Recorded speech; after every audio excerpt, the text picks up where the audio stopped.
Martínez y Martínez Esparza conducen Frecuencia Laboral, el espacio donde los trabajadores son la noticia.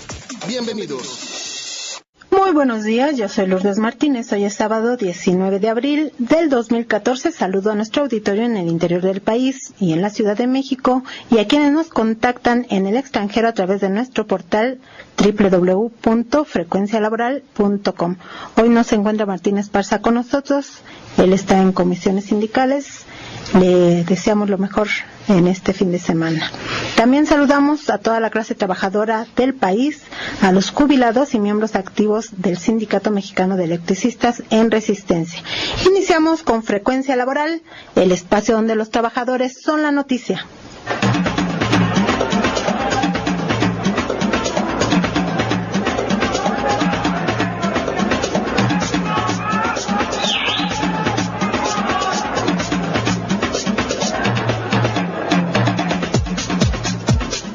La industria nacional, privada y pública sigue desmantelándose a un ritmo acelerado, provocando el desempleo de los trabajadores y mayor pobreza laboral, eso a raíz del Tratado de Libre Comercio que este año cumplió su 20º aniversario.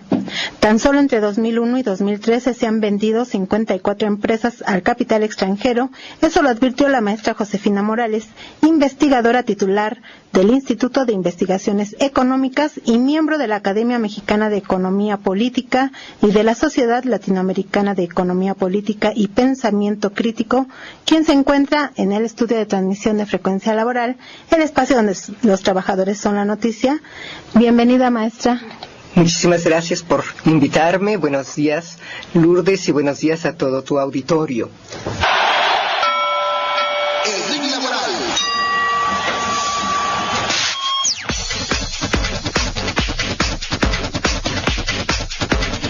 Maestra, ¿qué pasa con este Tratado de Libre Comercio que en realidad no ha beneficiado al país y no lo han revisado? ¿Qué expectativas podemos tener de él? El Tratado de Libre Comercio cumplió 20 años. Este año es de cumpleaños, de 20 años de funcionamiento, y ha tenido muy graves repercusiones para el país, para la economía nacional, para el territorio nacional, para los trabajadores y en general para todo el pueblo del país. En el Tratado de Libre Comercio se abrió todo el mercado nacional para la inversión extranjera, para que llegara esta inversión tanto a empresas, a la banca, a la industria, como también a los servicios. Pero no se abrió petróleos mexicanos, ni tampoco ciertos servicios de educación, no quedaron por ahí latentes este tipo de actividades. Tampoco se abrió el sector financiero, ni los productos agrícolas. Esos se programaron a abrirse en 10 o 15 años, pero ya pasaron 20. Y aparte, en el 95 tuvimos una crisis financiera que precipitó la entrega de la banca que se había privatizado y que duró 3-4 años, un festín para los banqueros de Salinas de Gortari, y terminó en manos del capital extranjero. Lo que es importante del TLC, de tenerlo como saldo, es que pasamos de un proceso que desarticuló la economía nacional, que privatizó grandes empresas estatales y se convirtió en un proceso desnacionalizador. En 1981, antes de que empezara la crisis de la deuda, cuando fue el gran auge, el último año de gran auge del periodo anterior, crecimos 8%, nunca más hemos vuelto a registrar un crecimiento de esa naturaleza. El Estado tenía cerca de las 2/3 partes de la riqueza nacional, de los activos nacionales se llaman. Tenía la 1/3 parte de la minería, tenía los ferrocarriles, la aviación, petróleos mexicanos, la electricidad, 450 empresas estatales, industrias, de ellas más de la mitad de la industria siderúrgica, algunas empresas, todo el sistema de distribución de Conasupo, de alimentos básicos, de granos básicos, ayudaba con una política de establecimiento de precios, tenía políticas de almacenamiento y de distribución a través de Liconza, y también de la distribución de la leche Liconza. Teníamos también los ingenios azucareros, en fin, la gran riqueza nacional era muy importante. ¿Y qué pasó? Aparte de la crisis de la deuda, hacia el Tratado de Libre Comercio, 2 años antes empezaron a cambiar todas las reglas de la organización pública. Se cambió la de Petróleos Mexicanos y se desclasificaron los productos petroquímicos para poderlas vender. Se desarticuló, se desmembró, se reorganizó, dicen ellos, administrativamente Petróleos Mexicanos en 5 grandes departamentos, pero uno de ellos es muy importante, que era Petróleos Mexicanos Internacional, porque se no da cuentas a nadie. En la ley que luego se hizo no está registrado. Y después también entonces tenemos que el tratado, hay una nueva ley de inversión extranjera para dar toda esta apertura, primero a la privatización a empresarios mexicanos, y muy rápidamente se convirtió en un proceso de desnacionalización. Ya decíamos que habían quebrado la banca, inmediatamente se privatizó, se abrió la minería, hoy el capital extranjero tiene la 1/3 parte del territorio nacional. Se vendieron los ferrocarriles nacionales a sus antiguos dueños de 100 años atrás, aquellos del Porfiriato, es la misma empresa, los mismos herederos, ¿no? Los puertos, todo el tipo de servicios se privatiza y termina siendo desnacionalizado. Entonces es importante señalar que la inversión extranjera directa, que es la que más crece, más la pública se cae completamente. La inversión pública en el año 81 era casi la mitad de la inversión nacional. Ahora con trabajos es 10%, 15% de la inversión nacional. Creció mucho la inversión extranjera, no así la inversión privada. Hay una baja tasa de crecimiento de la inversión. Por eso tenemos tan bajas tasas de crecimiento, ¿no? Maestra, ¿y eso cómo ha repercutido en el empleo?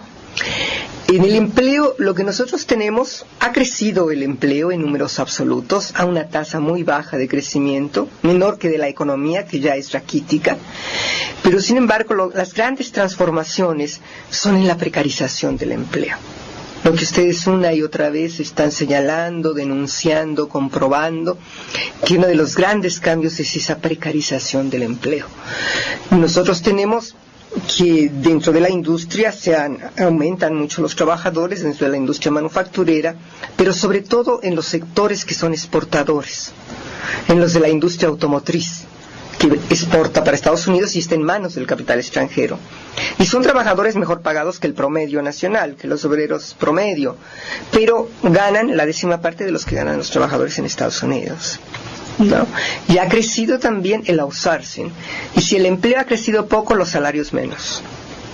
Bueno, por ahí hay una investigación de una investigadora del Colegio de México que señala que si se incluyera el salario y las prestaciones en la medición de la pobreza, habría no 52 millones de pobres, sino 77 millones de pobres, porque el salario es muy bajo y las prestaciones se van perdiendo. Así es, el salario mínimo, que constitucionalmente debería servir para mantener a una familia, con trabajos permite adquirir la 1/4 parte de la canasta básica. El salario mínimo debería ser 4 veces el salario mínimo, por lo menos. Nosotros tenemos un salario promedio alrededor de $150 mensuales, un salario mínimo. Pongan ustedes que el promedio son 2 salarios mínimos, $300. Los argentinos es $900 el salario promedio. Hasta Guatemala tiene un salario promedio mayor que el nuestro. O sea, los salarios de los trabajadores mexicanos han sido de los más golpeados en América Latina. Bueno, y usted decía aquí en una parte del análisis que nos envió para publicarlo en el portal www.frecuencialaboral.com, que del 2001 al 2013 se han vendido 54 empresas privadas. El TLC se proponía en Boca de Salinas crear grandes grupos nacionales, grandes capitales para ser competitivos y pudieran enfrentar a los capitales norteamericanos. Y se fortalecieron muchos ciertos grupos antiguos, se crearon nuevos como el de Telmex, ahora América Móvil, y otros grupos que ya venían, los grupos de Monterrey, hay cambios, se recomponen, cambian. Pero de 2001 para acá, o desde el 99 para acá, ese proceso desnacionalizador y desarticulador de la economía nacional, sobre todo de la industria, termina en uno desnacionalizador porque están vendiendo las empresas al capital extranjero. Y tenemos Banabés a Citibank, y tenemos el último, el año pasado, el Grupo Modelo a una empresa belga. Antes estuvo la división de FEMSA, de la Coca-Cola, de la división de Cuauhtémoc, ¿no?, de otra cervecería que se vendió al capital holandés. Y tenemos ILSA, la gran empresa acerera de México, orgullo del país, del Grupo Monterrey, del Grupo Alfa, se vendió al capital argentino. Entonces varias empresas se han vendido, y ya ahora ya ni el tequila, ni la cerveza Modelo, sí, las pinturas Comex parece que se van a echar para atrás, pero ni los helados Santa Clara son mexicanos. ¿Y esto qué significa? Un ajuste de trabajadores, y un ajuste tanto desempleo como reorganización a través del outsourcing. Ahí eso es muy claro en el Grupo Modelo. El Grupo Modelo, Luna lo conoce mejor, a los compañeros de Guadalajara, de tener un gran sindicato, hoy tienen una presencia enorme del trabajo vía outsourcing, ¿no? Sí, bueno, eso sí nos ha tocado cubrirlo con las denuncias de los propios trabajadores, que una parte de ellos de San Luis Potosí quisieron crear su sindicato independiente, los corrieron a todos, acaban de ganar un proceso legal que reinstala 33, pero corrieron a 400, o sea, los otros 370 no los van a reinstalar, pero los corrieron de la peor manera, contratando golpeadores, asesinos a sueldo, en fin, y les quitaron todos los derechos que habían conquistado, y aquí en el Distrito Federal corrieron a todos los que tenían derechos y contrataron trabajadores por outsourcing, con la venia de los líderes sindicales, claro, de la CTM, ¿no? Sí, sí, y mira, ya por último tú me dices, hay una renovada ofensiva del capital contra el trabajo a partir del 2012. O sea, primero estuvo la crisis terrible, el 2009, la nueva ley federal del trabajo, que es una nueva ofensiva brutal, ¿no? Estamos, casi cualquier ley de reforma, de contrarreformas, estas de telecomunicaciones o de educación, se transforman o tienen su lado de contrarreforma laboral. Vamos a seguir con este tema más adelante, por lo pronto nos vamos al despertar del gallo. El despertar del gallo. La pregunta de hoy es, de acuerdo a la Ley Federal del Trabajo, ¿qué obligaciones patronales tienen los intermediarios para la contratación de mano de obra, más conocidos como outsourcing? Y la respuesta, se las vamos a adelantar, es el artículo 3, establece que no serán considerados intermediarios, sino patrones, las empresas establecidas que contraten trabajos para ejecutarlos con elementos propios suficientes para cubrir las obligaciones que deriven de las relaciones con sus trabajadores. En caso contrario, serán solidariamente responsables con los beneficiarios directos de las obras o servicios por las obligaciones contraídas con los trabajadores. El artículo 14 señala que las personas que utilicen intermediarios para la contratación de los trabajadores serán responsables de las obligaciones que deriven de esta ley y de los servicios prestados. Los trabajadores tendrán los derechos siguientes: prestarán sus servicios en las mismas condiciones de trabajo y tendrán los mismos derechos que correspondan a los trabajadores que ejecuten trabajos similares en las empresas o establecimientos, y los intermediarios no podrán recibir ninguna retribución o comisión con cargo a los salarios de los trabajadores. Licenciado Luna, buenos días. ¿Qué tal, Lulu? ¿Cómo está usted? En palabras llanas, en castellano común, ¿qué significaría que los intermediarios de mano de obra, es decir, los contratistas de mano de obra, o conocidos como outsourcing, sean solidariamente responsables o sean considerados patrones? ¿Qué implicaría? Bueno, tiene varias implicaciones. Dentro de ellas es el hecho mismo que es una garantía para los trabajadores al ser contratados en una empresa que tuviera ciertas prestaciones mejores que la Ley Federal del Trabajo. Con este motivo, los artículos 3, 14, 15, 15 que están dentro de la ley, lo que establecían es que los trabajadores que fueran subcontratados tendrían las mismas prestaciones que pudiera tener otro trabajador que no es contratado por otra empresa. Estás escuchando Frecuencia Laboral con Lourdes Martínez y Martín Esparza. Seguimos.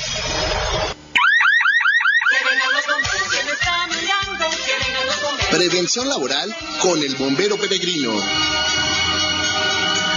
Hola, muy buenos días. Les habla su amigo el bombero peregrino.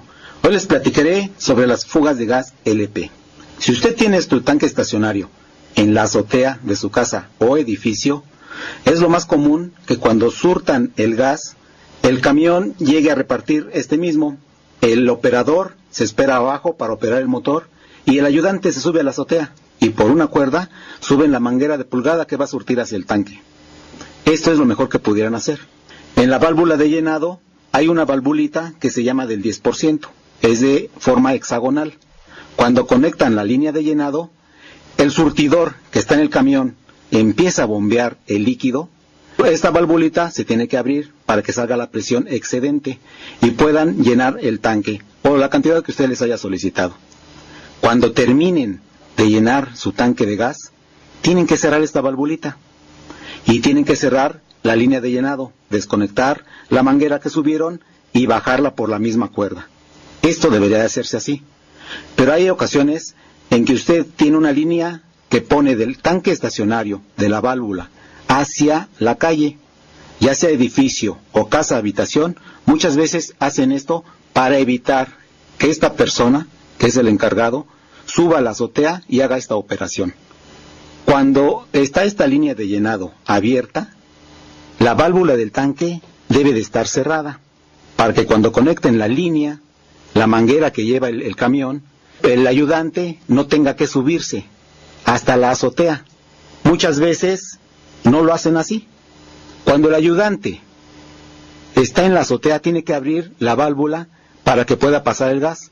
Y una vez que ya llenaron, cierren esta válvula.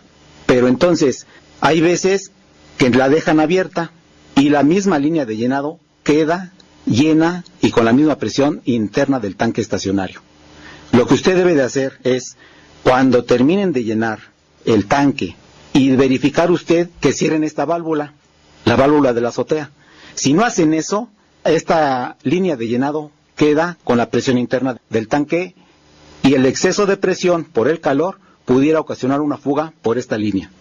La recomendación es que cuando lleguen a llenarle, usted suba a la azotea y verifique que cierren esta válvula después de que le hayan llenado.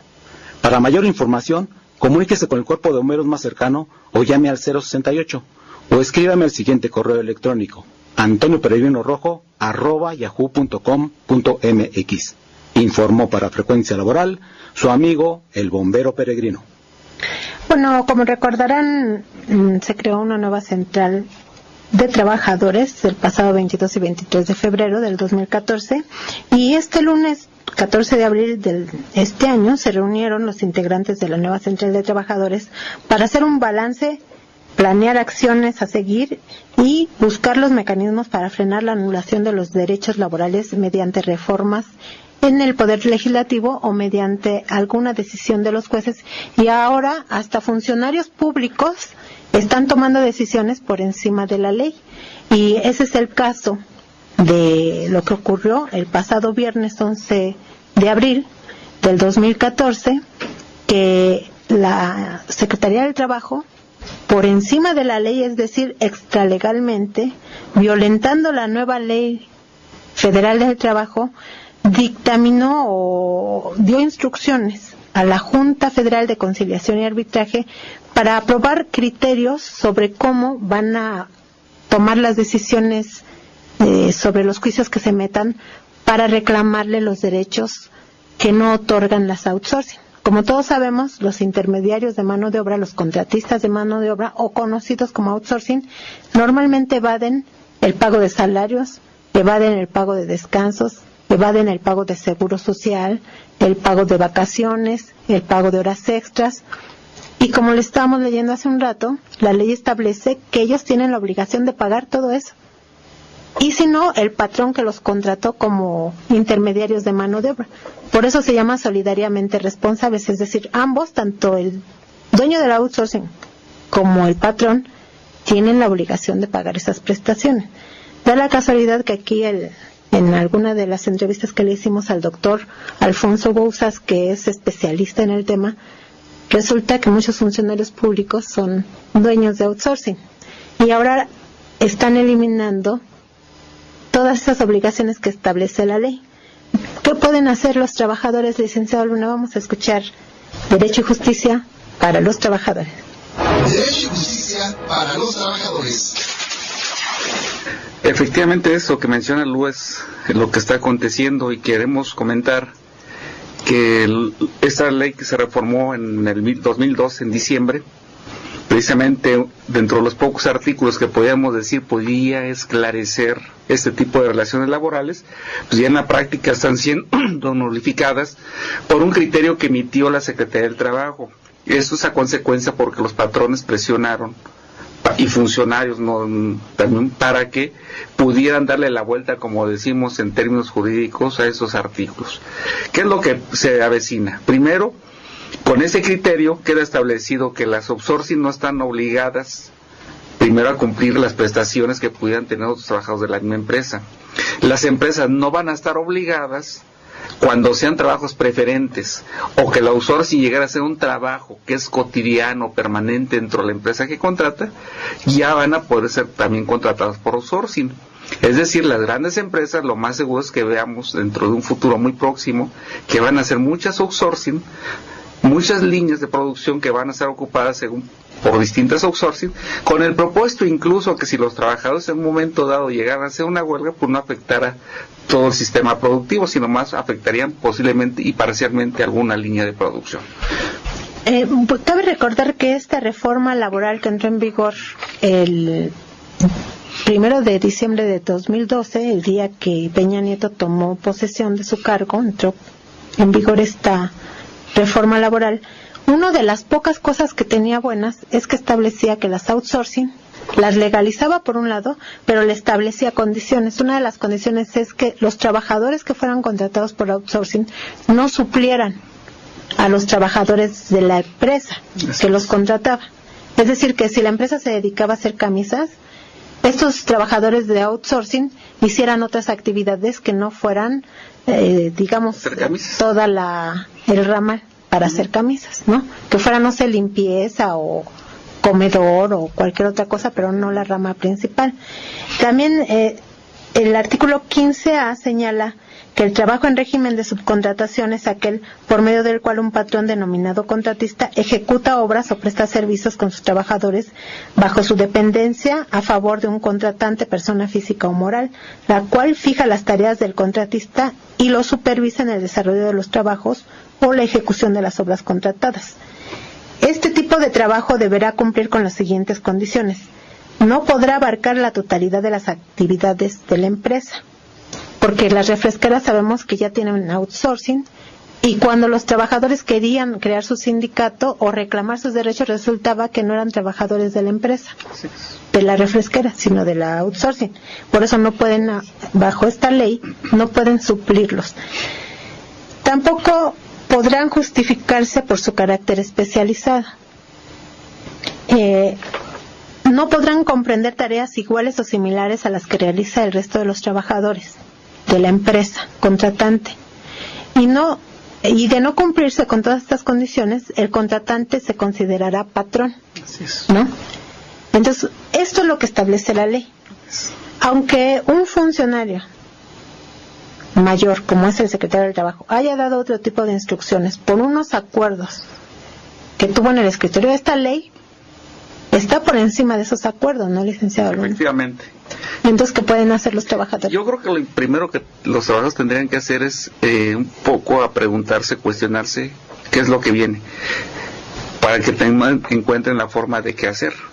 O sea, de una manera muy rápida lo que demanden, pero eso no es decir mucho y nada. A mí me parece que el entender que está en peligro y van a extinguir los contratos colectivos por esta vía, en la práctica lo van a hacer, es una acción que los trabajadores organizadamente tienen que dar respuesta.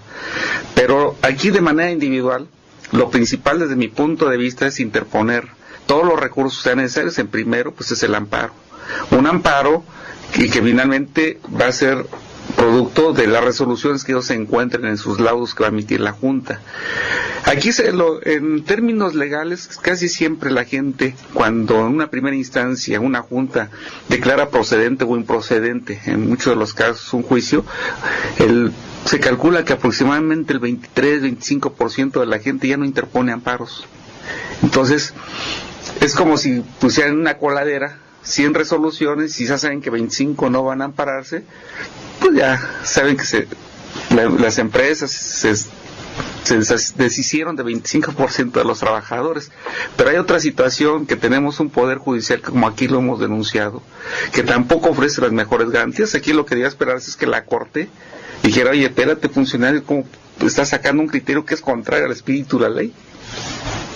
Bueno, licenciado Luna, pues vamos a seguir pendientes de este asunto, porque hay que acordarnos, para los que tal vez no sepan, que las Juntas Federales de Conciliación y Arbitraje son los juzgados. Así es. De los asuntos laborales de empresas, pues, que tienen una condición de nacionales, ¿no?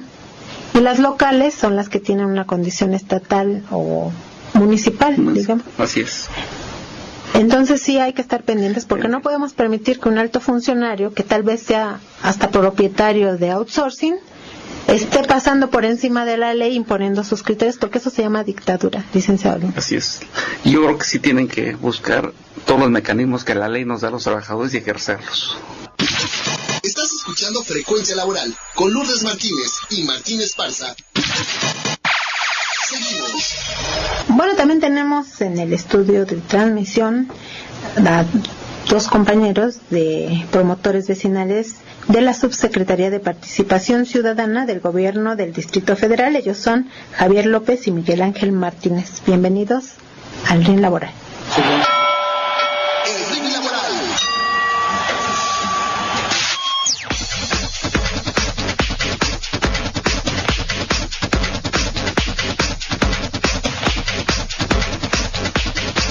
Buenos días, gracias por la invitación.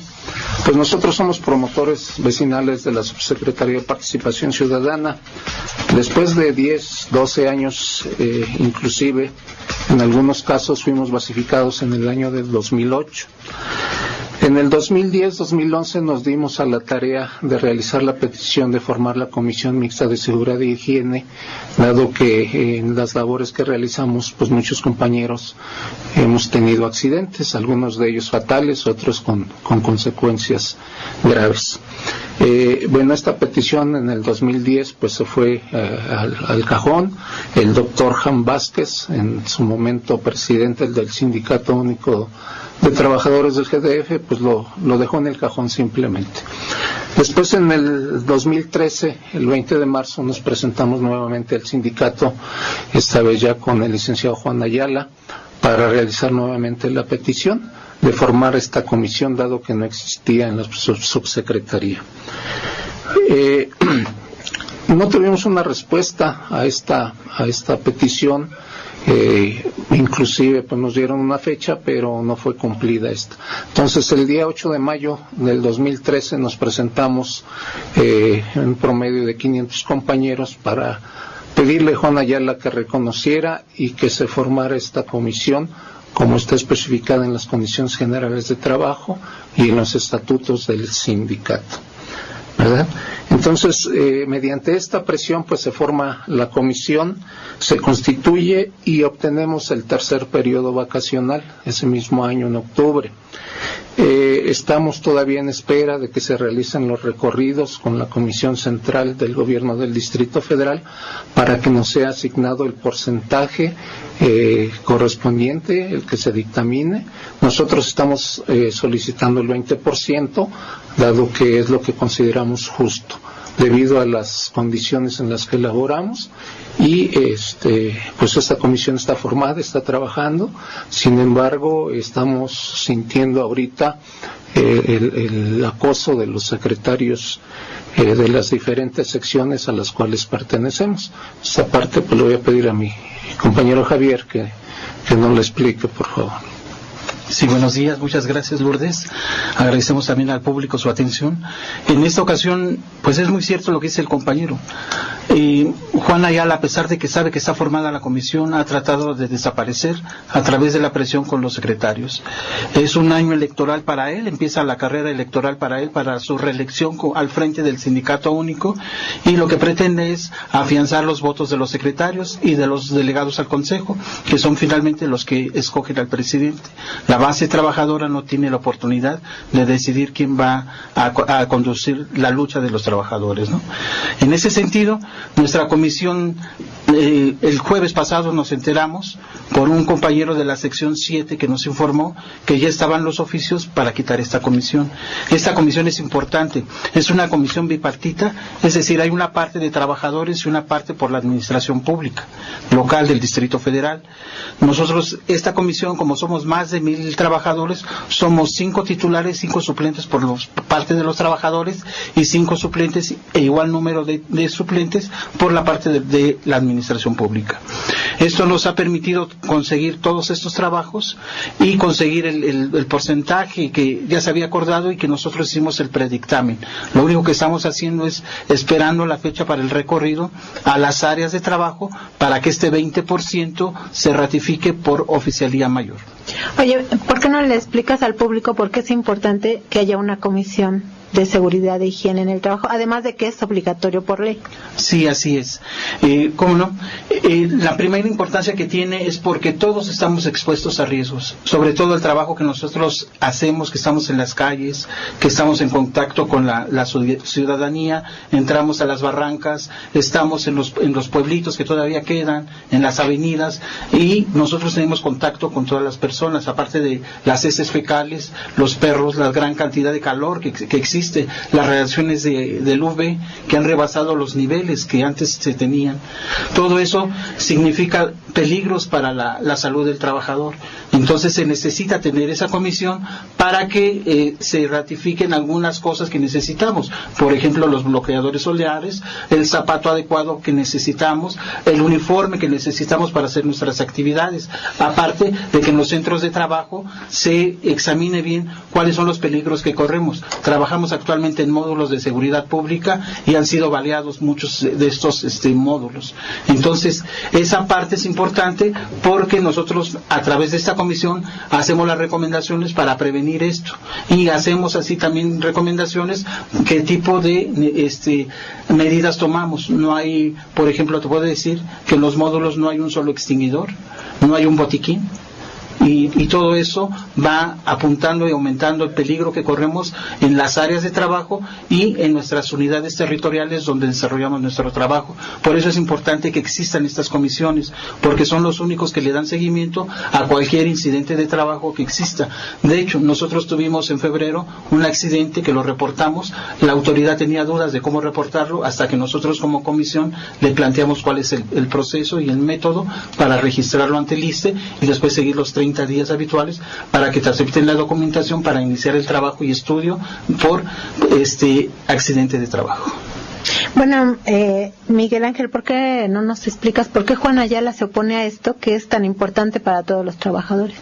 Bueno, en principio los secretarios de cada sección a la que nosotros estamos adscritos son los que se oponen a esta comisión, dado que como ellos no hacían caso, repito, nosotros fuimos basificados en el 2008 y en el 2010 no teníamos comisión, 2012, 2013 no teníamos comisión hasta que nosotros tomamos la iniciativa, dado que en diferentes ocasiones a ellos se lo solicitamos para que se formara esta comisión. Entonces, como no veíamos que nos tomaran en cuenta, pues nosotros como trabajadores, como base trabajadora, tomamos la iniciativa de formar esta comisión.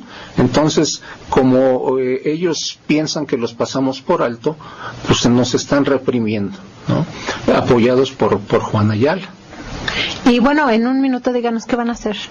Pues mira, primeramente hoy firmamos el tercer periodo vacacional, que es una cosa de aquellos que querían impedir.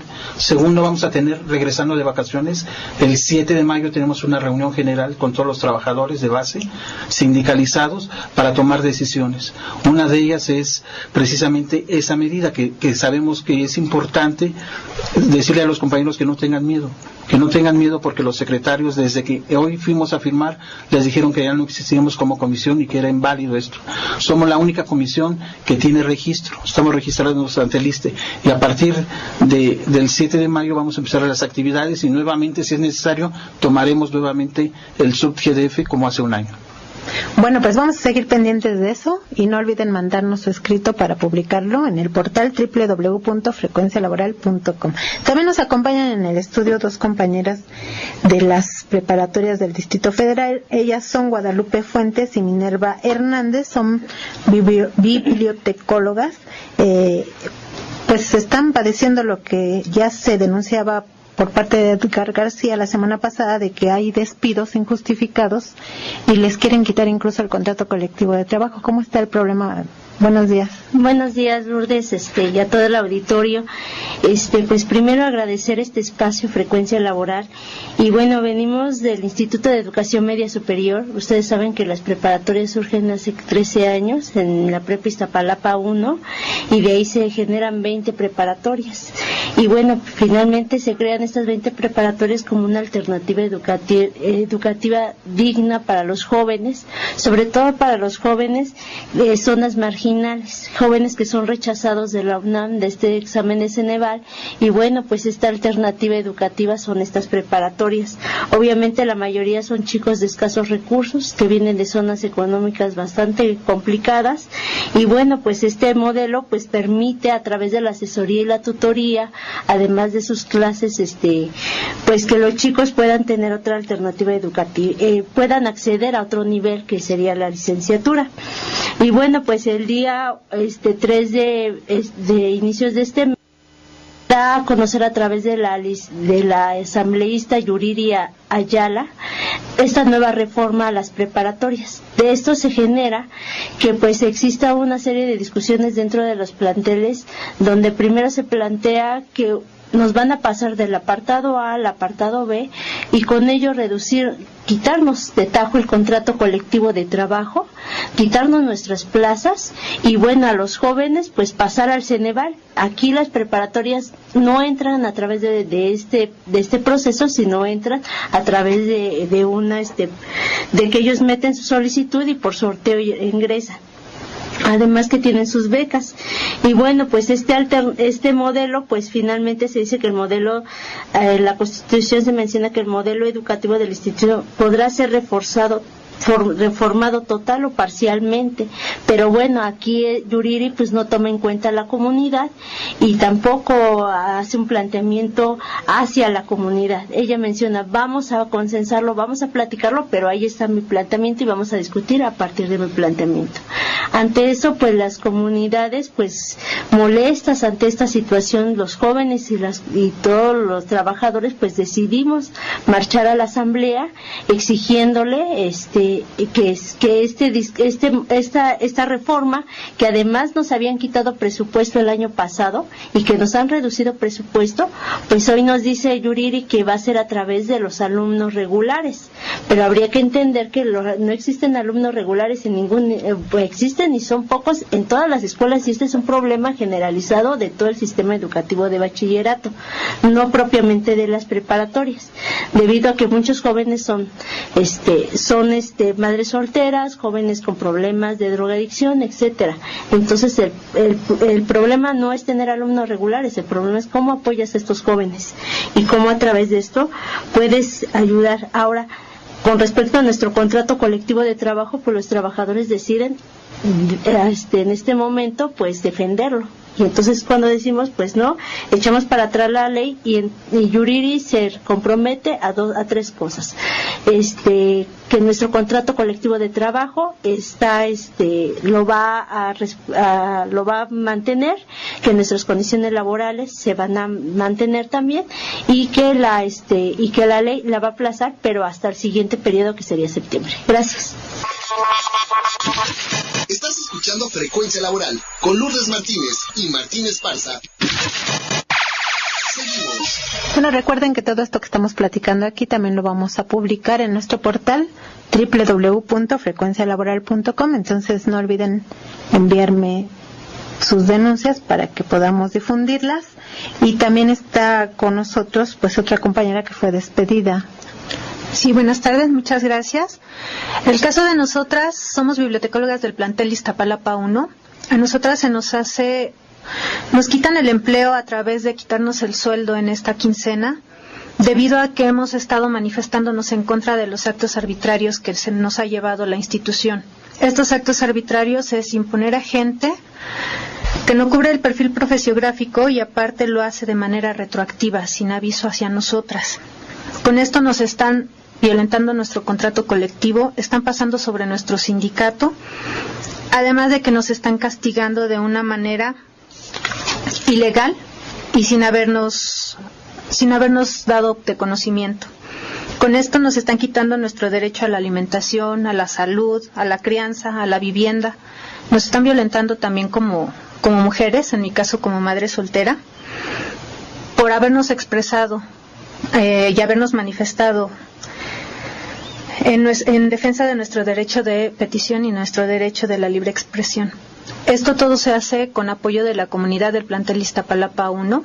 Se cierra el plantel en 2 ocasiones en apoyo a nuestros derechos y en apoyo también a los derechos de la comunidad, de los estudiantes y de los alumnos. Bueno, pues como les decía, me mandan sus denuncias y nosotros con mucho gusto las publicamos en www.frecuencialaboral.com y vamos a regresar al tema general que está provocando todo esto de quitarle a los trabajadores sus derechos, que es el Tratado de Libre Comercio en general y las reformas estructurales en particular, que nos han traído consecuencias pues inimaginables, como el hecho de que volvimos a ser una colonia, ¿verdad, maestra? Sí, estamos ante un capitalismo neocolonial. Respecto al trabajo, lo primero que hay que recordar es que el Tratado de Libre Comercio no toma el tema migratorio.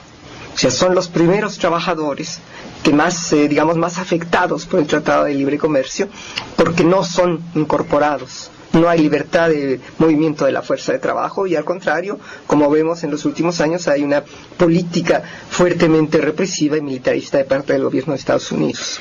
Maestra, nada más voy a recordar con quién estamos platicando porque me fui de largo y ya no volví a mencionarlo. Estamos hablando con la maestra Josefina Morales. Ella es investigadora titular del Instituto de Investigaciones Económicas y miembro de la Academia Mexicana de Economía Política y de la Sociedad Latinoamericana de Economía Política y Pensamiento Crítico. Ella es de la UNAM, por supuesto, ¿verdad, maestra? Bueno, pues ella nos estaba hablando al principio del programa de el Tratado de Libre Comercio, cómo se ha ido rematando todos los bienes nacionales y hasta los privados a grandes empresas transnacionales. Y lo que señalábamos en el intermedio, Lulú, tanto tú como el licenciado Luna señalaban, que no es solo que cambien estas empresas de propietarios, hay cambios de propietarios, sino que también este nuevo capital tiene tanto una ofensiva, nuevas reglas de funcionamiento con los trabajadores, pero también tiene una actitud de terribles repercusiones negativas en la estructura social, en la estructura ecológica, sobre todo si hablamos de trabajos como la minería, si hablamos de privatizaciones del agua o si hablamos de la futura participación del capital extranjero en la explotación de petróleos y en la electricidad.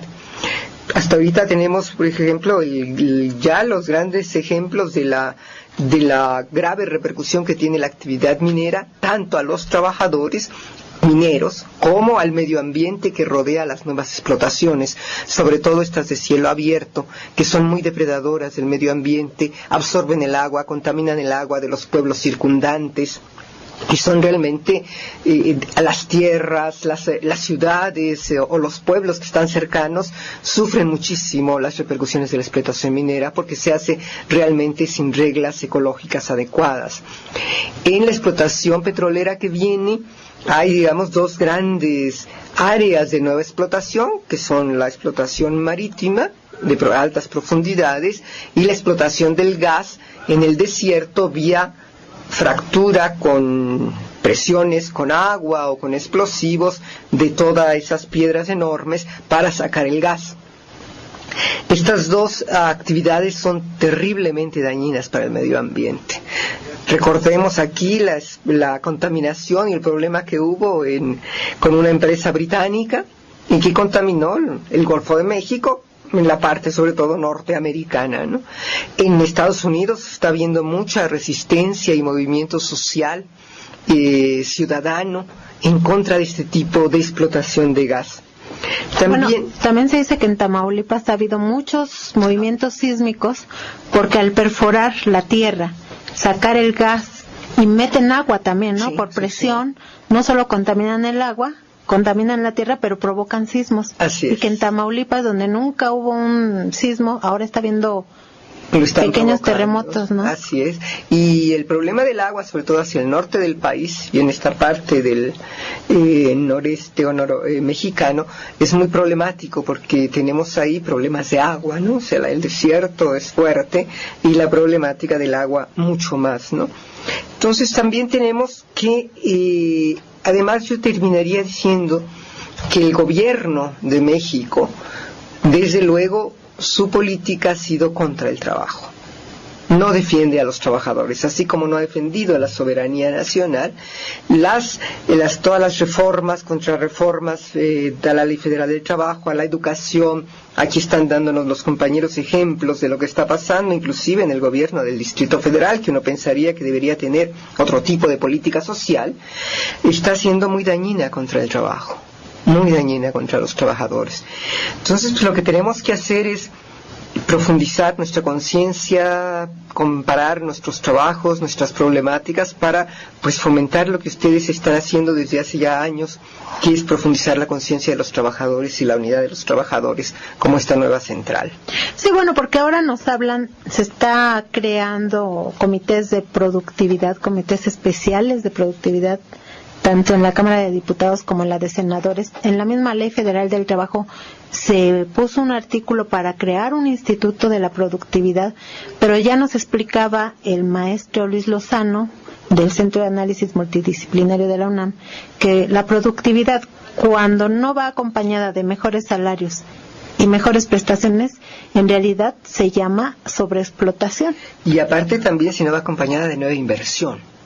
El otro día en un seminario en la Facultad de Economía sobre el TLC, hubo un funcionario que fue funcionario de Herminio Blanco, de los que negociaron el Tratado de Libre Comercio, y decía, es que nosotros no dijimos que con el TLC se iba a crecer. Lo que creábamos eran las condiciones para que se creciera. Y él echó la culpa que lo que no ha crecido es la inversión. ¿Sí? Los empresarios. La productividad tiene que ir acompañada de nueva maquinaria, de nuevas formas de trabajo y desde luego de nuevos salarios que se acompañen con esa nueva productividad. Si no, realmente lo que tenemos es esa sobreexplotación. Como ya señalamos, los salarios mexicanos son de los más bajos de América Latina.